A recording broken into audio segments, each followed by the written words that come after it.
Hello everybody, today we're going to be looking at a scenario where the Ottoman Empire came back in modern day. So here we are, this is the Ottoman Empire, this is the borders I found. This may not be accurate down here, but I know they definitely went down to Yemen. Anyway, this is a modern Ottoman Empire, and instead of being as weak as they were and like the dead man of Europe at the time, they're going to have the combined strength of all the countries they occupy.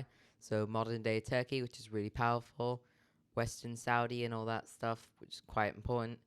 All of the Levant, which isn't that strong, but it's definitely stronger than regular Turkey because there's more manpower available, etc. Resources, oil, that'll help. Anyway, today they're going to be forming an empire. The first thing they're going to be doing is sorting out some countries here in the Middle East, declaring war on Jordan and Iraq. And they've got literally nothing left. We don't even have to look at this. So, yep, very quick peace treaty. They are going to be fully annexed into the Ottoman Empire.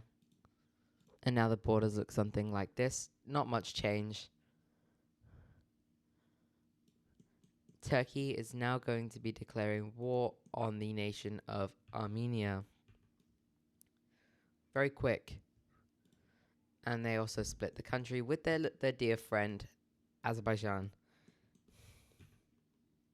Look at the peace treaty here, where we see both nations dividing Armenia relatively equally. Azerbaijan taking the east, which might have the capital, and Armenia and Turkey annexing the west. The main thing for Azerbaijan, though, they have a border with Turkey now, and they connect with their exclave. Very good. So it's a new Turkey. Looking nice. Turkey is now going to turn their attention to Europe, where we see Turkey declaring war on the nation of Bulgaria and also Georgia for fun. Why not? Turkish forces move into Georgia with Azerbaijanis. They do most of the work here. Meanwhile, Turkish forces move into Bulgaria. They push to the top right away. They cut off the two coastal cities and they capture Burgas and Varna. And now it's a slow push into the mountain areas of Bulgaria. You see Plovdiv falls down here, and Sofia eventually falls, leading to the collapse of the Bulgarians. Peace treaty here. Complete annexation by Turkey. Turkey annexes all of Bulgaria. And similar in Georgia, Turkey annexes the westernmost regions, while Azerbaijan annexes the easternmost regions. This is what we got here. Very nice. We're not done yet with Europe, though, as Turkey declares war on Macedonia and Albania. The Turkish Navy also uses this as an opportunity, docking up from Antalya, Fethiye, Bodrum, whatever, Izmir, this entire coastline, and of course, Istanbul. All this Mediterranean coastline, they send off their ships and go around to create a naval landing in Albania, and they move into Macedonia. And before anybody can get involved, the two countries are captured by the Turks. What a surprise, they're fully annexed.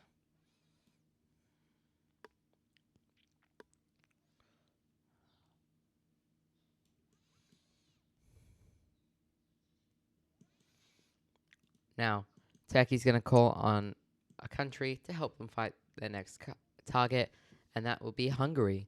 So they will join the Turkish alliance and declare war on the nation of Romania.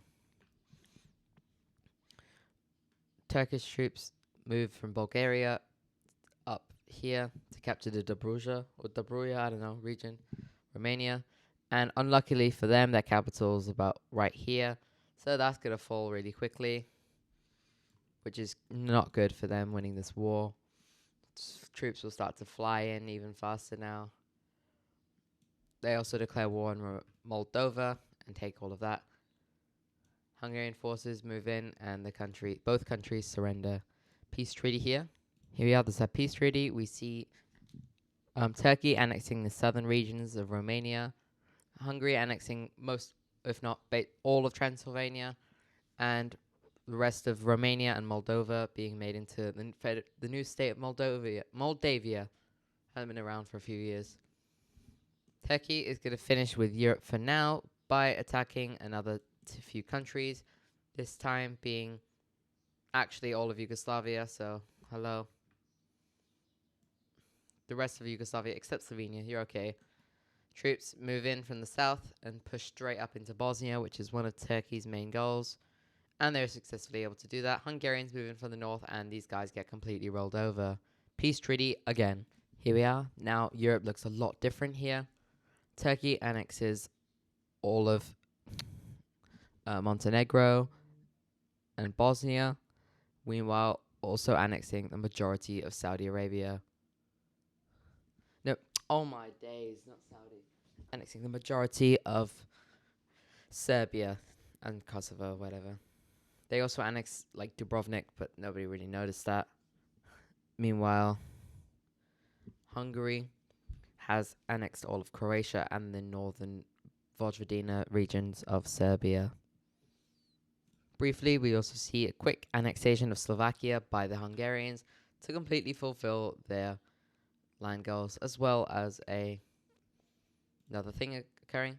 I said they were Turkey was going to be finished with Europe, but not yet, as Ukraine is on the chopping block. I think you know where we're going with this, don't you? Hungarian forces move in to the Carpathian region, which is mainly what they want. Moldavian forces move in as well along the front line and encircle any troops in this area down here. Turkish forces land right here in the Mykolaiv Kherson region and capture this entire area. And just as they continue to advance, we now see the nation of Russia having their fair share, because, well, it's Russia, they want some of it. Forces rapidly move into Ukraine from all sides. Also, quick annexation of Belarus for funsies, and Kaliningrad. And Ukraine, once they split it in half, is going to get absolutely steamrolled. Peace treaty yet again. Here's that peace treaty here, where we see the Russians, of course, they're going to annex Belarus because that was not part of it. They also annexed all of the northern parts of Ukraine, as well as the east and Crimea. Very cool. We also have Hungary annexing Carpathia, Moldavia annexing this region here, like the southern part. And they also, at the same time, because Turkey's like, I want more land, they annex Moldavia, and the rest of Ukraine becomes a joint Turkish-Hungarian puppet. Very cool. Now, Turkey shifts their focus to the Middle East and Africa, declaring war on the nation of Eritrea and Yemen. Forces move into Yemen really quickly, moving into any remaining populated areas and mostly focusing along the coast, like this. Once all the coast is captured, the Ottoman Navy will then go ahead and capture Socotra, and the remaining guerrilla forces keep fighting on. Turkish forces make a naval landing just outside Asmara, and the city quickly falls. We're going to have a look at a peace treaty here, where we see Eritrea become fully part of the Ottoman Empire, and we see a greater expansion of Ottoman Yemen going up to here, and the rest, the south, becoming an Ottoman vassal.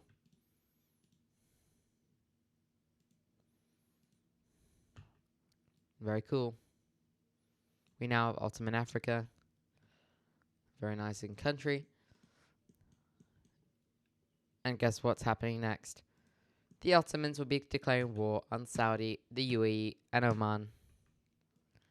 And the world's like, whoa, that's a lot. Ottoman forces begin an invasion from Jordan, not a very big one, just to capture any populated regions, because there was quite a few in the main area, in the northern area, Saudi. Hopefully they're there. Yep, exactly, as I said. So Ottoman forces will move into the city of Arar, quickly siege and capture it. They'll also launch an invasion towards the city of Hale, which is an important military base, which is why there's heavy fortifications around the city. Ottoman forces move out from Qatar and go straight into the UAE, move along the coast, capture Abu Dhabi, Dubai, and the country surrenders. Forces from Yemen launch an attack, and both of them split the country in half like this. The east of Saudi quickly capitulates, and an invasion into Oman begins. After Salalah falls, it's not looking good for Oman. Sahara falls, and Muscat falls, and the country surrenders. Now Saudi has no coastline and is being slowly encircled from all sides. Medina falls to Ottoman forces, and from here it's not looking good. Ottoman forces launch a stunning encirclement, encircling the two northern regions, and a push towards the capital is made, eventually capturing it, the city, and ending the Gulf War, the Second Gulf War. Let's have a look at a peace treaty. What has the Ottomans done now? Here is our peace treaty, where we see the complete annexation of most of Saudi Arabia, only leaving Riyadh to the south, and the rest of the states are made into a joint puppet state for now, where they actually get united with Yemen to form one Arab state. Down here, actually could be quite a powerful one, in all honesty. And now, Turkey shifts their focus to Egypt, declaring war on the country. Now, Egypt, as a country, probably has an equal, if not slightly less amount of people as the entire Ottoman Empire as a whole. Maybe 120 in here, and like 114, so it's close. So Egypt could definitely put up the manpower if they received adequate supplies, which they will, which is why it's going to be very hard for the Ottomans to move in. Whether they are able to move all the way up to the Suez Canal, but from there it's really hard for them to move in. So, the Ottomans have to open a new front. They keep their troops on the defensive here and send the majority of their forces down south across the newly occupied land down here and across the Red Sea to reach Eritrea. All of the troops are going to keep amassing on the Sudanese border until eventually it's time. Ottoman forces declare war, invade Sudan, beginning the Ottoman invasion of Sudan. It's almost like what they did with Belgium, except it's a lot bigger than Belgium, and it's actually bigger than the country they're trying to invade. Imagine, to get to Germany, you invade Poland, or like that.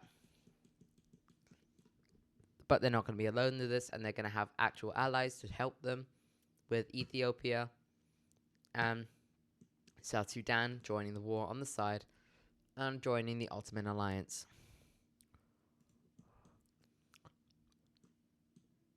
Briefly, to help out more, the Ethiopians annex Djibouti and Somaliland, which helps them out in the position to receive and give more aid, etc.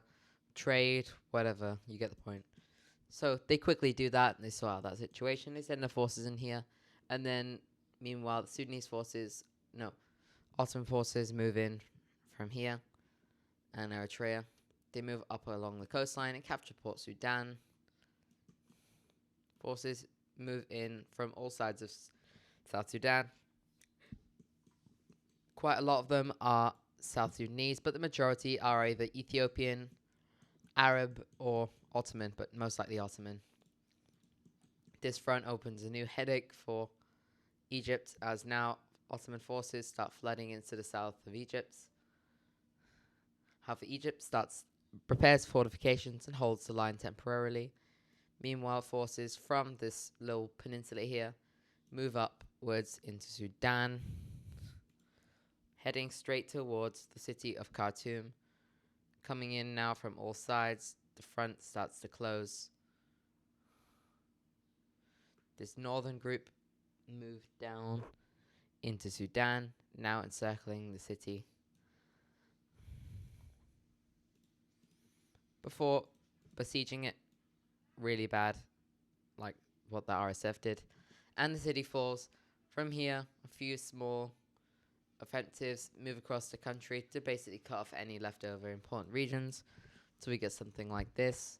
They also move down the south to capture this Kordofan, I think. And then they move into Darfur, capture Niala, and the rest surrenders. Very welcoming, as they want their own independence, which is probably going to be get. Now troops from all these countries move into Egypt, especially Ethiopians, as they don't like what they're threatening from the dam. Forces keep advancing up Egypt in like almost a huge front, with Ottoman forces leaving from here and creating a final naval landing to speed up the war around here next to Alexandria, capturing the city, moving into the Cairo metropolitan area, street to street fighting, but eventually they capture the city and the country surrenders. Let's have a look at a peace treaty here. But wait, they declare war on Libya and Tunisia. Ottomans aren't waiting, as they move straight across from Egypt into Libya, capturing this entire populated region here in Cyrenaica. They also move forces through the desert to create a pincer and capture a few major settlements down here, if there are any. I think there are, like Al Jauf, whatever. They move up the coast, now meeting here, capturing Sirte, and they move along and do another pincer here to capture the Tripoli region, as well as all of Tunisia, and the country's surrender. That was quick. Let's have a look at the peace treaty. Here we are. This is our new peace treaty. And yes, the map looks incredibly different. We see... Actually, let me fix that. That's better. We see the Ottoman Empire annexing the entire country of Egypt, as well as the entire all of Tunisia and the northern coast region, because like Libya looks like this in real life. So they annexed all of this region of Libya, and the south, which is like Fezzan. It's got about maybe maximum 500,000 people, but it's got a lot of oil here, so they're allowed to exist as a puppet state. Obviously funded and stuff by the Ottomans, oil extraction, etc. So they might actually have a good standard of living, if you think about it. Then over here, we've got a Sudanese puppet state as well. Ottoman Eritrea expands as well. The nation of Darfur is created. South Sudan expands upwards. And the Nile, Ethiopia expands into this region here. And yeah, that's mostly what's happened so far. But of course, it's not that simple, as countries now joining an alliance against Ottoman expansion, as they're worried. These are the countries that have joined, especially in Africa.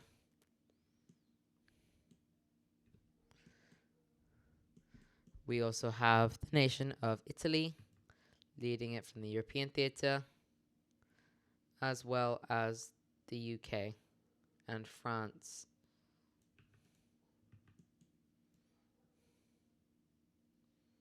Here in Europe. Just colouring in this part of the UK because it's hard to fill. Lovely. The UK, France, Italy, Algeria, all these African countries. And, of course, the nation of Greece and Cyprus. You can't forget them. So, yep, and Malta and all the whatever. They all join in the alliance against Ottoman expansion. Ottomans are like, ooh, okay then, let's see how it is. So then they attack Iran. And the world's like, oh, I did not think you'd do that. Iran is like, why? But no. They've got other things going on. They have plans. Iran's like, oh, I'm going to beat you. They're like, no, you're not. Azerbaijani forces move into the Azerbaijan region, as well as Turkish forces. They encircle the entire northern part of Iran. Iran's already shocked. But then forces from Iraq capture the entire Khuzestan region, which is even more shock. Forces from the Arab country, along with Ottoman forces, launch a naval invasion from the port cities in the northern part of the UAE and Oman, like Ras Al Khaimah, Sharjah, Ajman, Quain, Khasab, Dubai, etc. Yeah, Sahara. They land in Bandar Abbas in Iran, in the south. They capture all the coastline, and along with Baloch separatists, they are able to capture this entire region here, which is called Balochistan, funny enough. They move along the coast, and now Iran has lost their entire coastline as well as quite a lot of their oil. Troops from both sides encircle this region over here, which is Kurdish. They move along the coastline, and Iran is starting to collapse, and they surrender after Tehran falls. Quick peace treaty. So here in the peace treaty, we see the country of Iran has been forced to have a pro-Turkish government who ends up joining the Ottoman alliance. They kept most of their land. They only lost Khuzestan, a bit of the west, and the Azerbaijan region, and they lost this south part here to the Arab state, which actually ends up getting annexed by the Ottomans as they want more oil. So does Sudan. However, Libya and Ukraine still remain. That rhymed actually. That was good. But yeah, so they got Bandar Abbas, which is a major port city over here. And now this is a much bigger looking Ottoman Empire. It's quite scary actually. And the Ottomans are going to test their luck. Let's going to see. They're going to see how strong they are by declaring war on the other alliance. So yes, we have begun the war that you've all been waiting for. I don't know what to call it, but yeah. Ottoman naval forces immediately launch, because they have the Suez Canal, that kind of helps, launch a quick blockade of all ships passing through the Suez Canal on both sides. Their navy also from Libya, both sides of Libya, meets together to cut off Greece and Cyprus from the rest in a huge naval blockade. Very cool.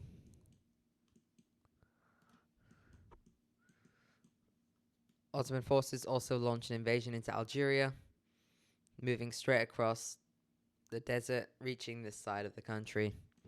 They also move into the east, where loads of French and Italian and British troops are pouring in. Gibraltar is very important for this war. And it's surprising, we see the Moroccans joining the war on the side of the Ottomans. They were never captured by them, so they wanted more land, and what better opportunity than to take out your biggest rival, Algeria. Moroccan forces allow for a quick, swift movement into the north of Algeria, and once this is gone, Algeria is mostly cooked. They lose a few cities down here, Tindouf falls, and they lose a few other cities before eventually the government decides to surrender. Moving down in Africa, Ethiopian forces move in from Somalia to capture the city of Nairobi and the port cities over here. Kenya surrenders eventually. Moving to the coast of Uganda, the country surrenders, and they move down into the Congo with small advances. They move into Chad as well and northern Niger. Oh, no. Yeah, so they move into Chad, Niger, like so. They also quickly take over Cyprus, and their superior navy now quickly and swiftly occupies all of Greece. From here, the world's like, okay, we need more allies. So they go ahead and recruit some more allies. Spain and Portugal being some others that join on the side. Who also are the microstates because they're so helpful. Is to get the country of Austria, Czechia, Poland, Germany. They'll join the war on the other side. And we even see the Russians joining the war, and the Ottomans feel quite betrayed by this, but they join because they want Ukraine. Fair play. We also see Pakistan join the war as they want to try and get some land down here. We also see Tanzania, Rwanda, Burundi, Angola, Nigeria,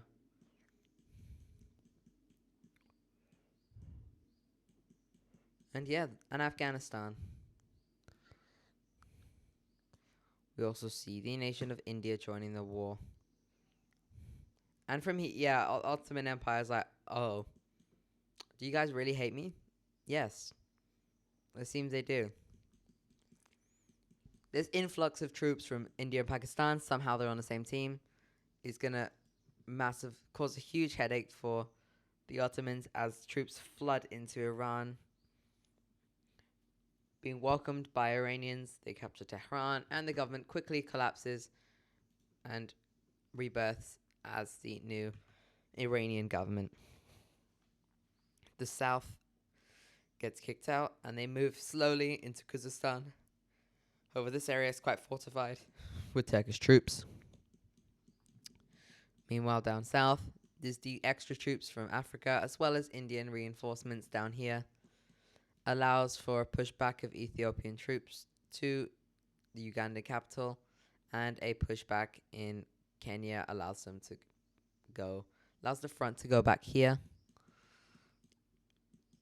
Still, we also see a planned invasion which goes ahead from Spain, Portugal, France, and the UK, coming from Gibraltar and the southern Spanish ports to land over here in northern Morocco, which goes very successful. They move into western Algeria. French and Italian forces also launch a naval landing in northern Tunisia and eastern Algeria, which goes very successful, with the people actually somehow welcoming them to free them from their Ottomans. The Ottomans, meanwhile, are going to go ahead and make the Greeks part of their country. Well, they're going to be occupied for now, we'll say. Hungarian forces swiftly move into the city of Trieste from Italy and Slovenia, also move into the Burgenland of Austria, and they have relative success for now, until the Russians come, and they absolutely fold over this Ukraine. The Ukrainians would rather be part of Russia than Turkey in this scenario, which is crazy. Shows you how much the people don't like them. Russian forces do almost Germany kind of style, flying through and liberating with speech marks the people here. Russian forces move into Abkhazia and this region of Georgia, as well as moving into Azerbaijan, capturing Baku, and with Iranian forces, they completely captured the country. Now, the push into Turkey will be very slow, but it needs to happen. They move now across the entire North Algerian coastline. They continue to advance into Morocco, capturing all of the coast, as well as Fez, Marrakesh. Keep advancing down the coast, capturing more and more cities, till eventually the Moroccan government's like, well, there's really no point in me fighting anymore. So they surrender and get partitioned up by European powers. Algeria gets flipped over now, allowing for Niger and Chad to push back retreating Ottoman forces.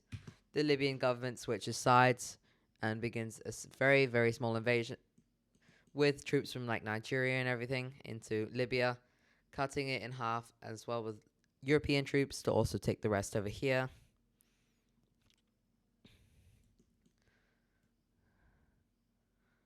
Troops from Libya start to advance deep into Egyptian and Sudanese occupied territory for the Ottomans. However, the Ottomans do actually manage to pull off a pretty remarkable counter-offensive, encircling hundreds of thousands of troops and slowing the war down even further. They also push back in Libya, so we reach something like this, and they show that they are not as weak as the Ottoman Empire once was. However, they're still being pushed back down here in Saharan and Sahel Africa, as they aren't as strong with the deserts. This entire region collapses. A push into South Sudan is made. Once the capital falls, South Sudan begins to collapse really quickly. Quick move up, and this country quickly switches sides after a new government is installed. Kenya is mostly liberated, except for the northern regions. Forces from South Sudan begin a small invasion of Ethiopia, and the nation of Darfur gets quickly surrounded. Darfur's like, please, can you just let me exist? I will switch sides. And they're like, yeah. Darfur switches sides, which allows for a lot of troops to be saved and an invasion into Sudan to begin. The Ottoman Empire is now beginning to rapidly lose the war, as now German and Polish troops reach the front line. Hungarian forces get absolutely smashed in Europe.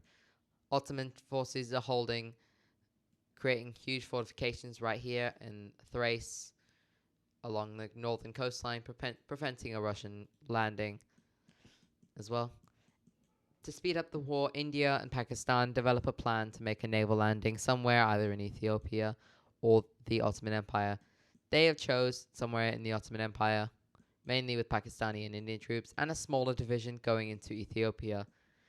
The smaller division goes from Mumbai and the western Indian coastline, moves across and lands in Djibouti, whereas the other one goes from this region of Pakistan and Gujarat in India, and they go straight towards Oman and the UAE.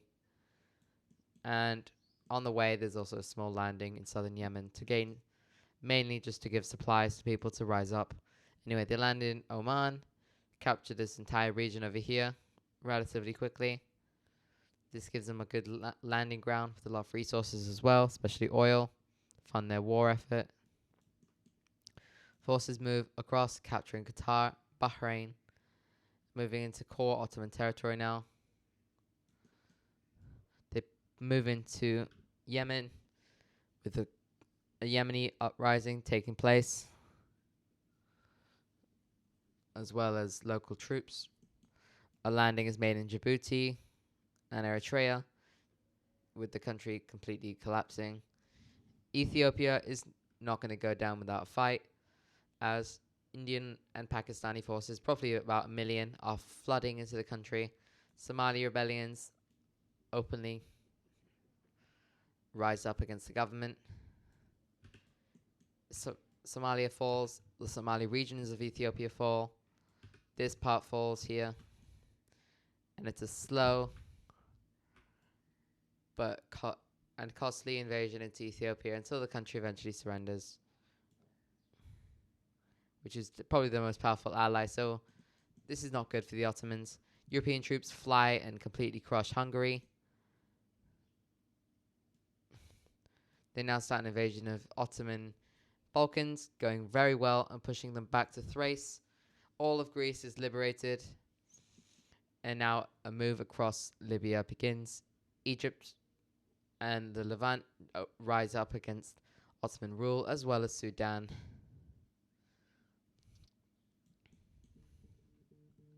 From here, the Ottoman Empire has accepted its fate, but doesn't give up. Forces from India now recapture all of the Middle East, moving up into the Turkish peninsula. However, it gets slow from here. Cyprus is reliberated, and a Russian landing in the north of Turkey attempts to try and break the front, which they do successfully. The eastern regions collapse, and now a slow push because Istanbul has been moved as the capital. I forgot to say that.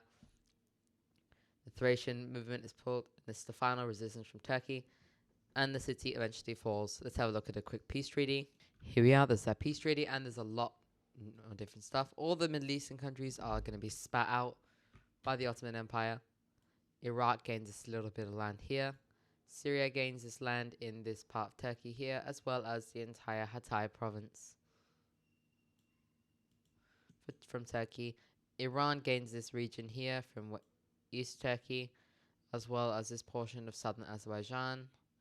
The rest of Azerbaijan is partitioned by Russia, which retains most of it. Georgia,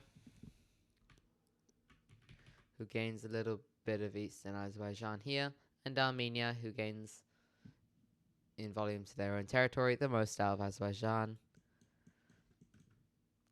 Also here, Armenia annexes a lot of territory from Turkey, like so.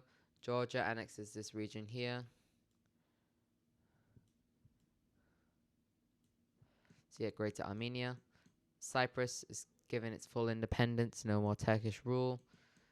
Darfur is spat out by Sudan. The regular Sudanese government returns. Eritrea annexes the Tigray region and a little bit more land from Ethiopia.